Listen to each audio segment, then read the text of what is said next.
More election 2024 coverage. The first in the nation presidential voting contest set to get underway. The Iowa caucuses begin at 7 tonight. WMTV 15 News' Iowa political director Dave Price joins us from Des Moines. Thanks so much for being here with us today. Dave, do you think the weather is going to affect caucus turnout tonight?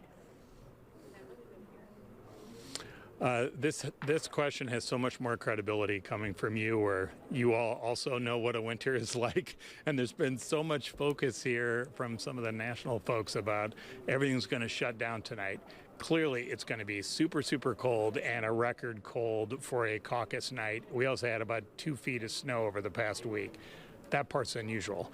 As we all know, it gets really cold here over the winter, and a stretch like this happens about once a year or so.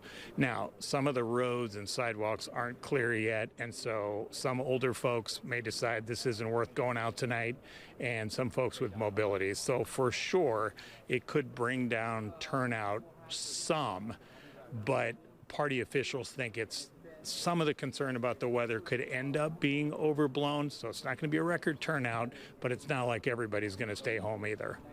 All right, Dave, everyone's talking about Donald Trump. You're there in Des Moines. Are you feeling the Trump factor? What does it mean for tonight?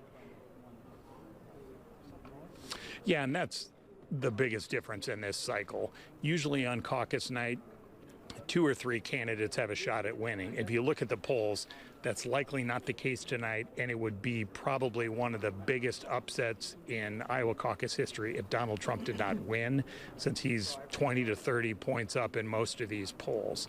So for him, he has to be concerned that his folks don't look at the numbers and think, what does it matter? I don't need to show up. So they are really pushing people, and they are way more organized than they are in 2016 when he finished second here. Now, back then he alleged that it was fraud, and that's kind of been a theme throughout his political career if he doesn't win. This time around, he's organized a lot. He hasn't campaigned here as much in person as all the other candidates, but the organization part of this, which is important in a caucus because it's not a primary, you got to get people to show up at 7 o'clock tonight and do their thing and write your name on a blank piece of paper. So organization is the key, but because of that, the battle for second will likely be the big story tonight. And Dave, really quick, we have about 15 seconds here. Is tonight a live or die for the campaigns?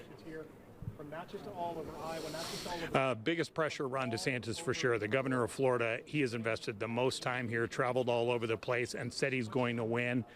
Polls show that's going to be pretty tough for him to win, but if he gets third to Nikki Haley, it might be hard for him to continue on to New Hampshire.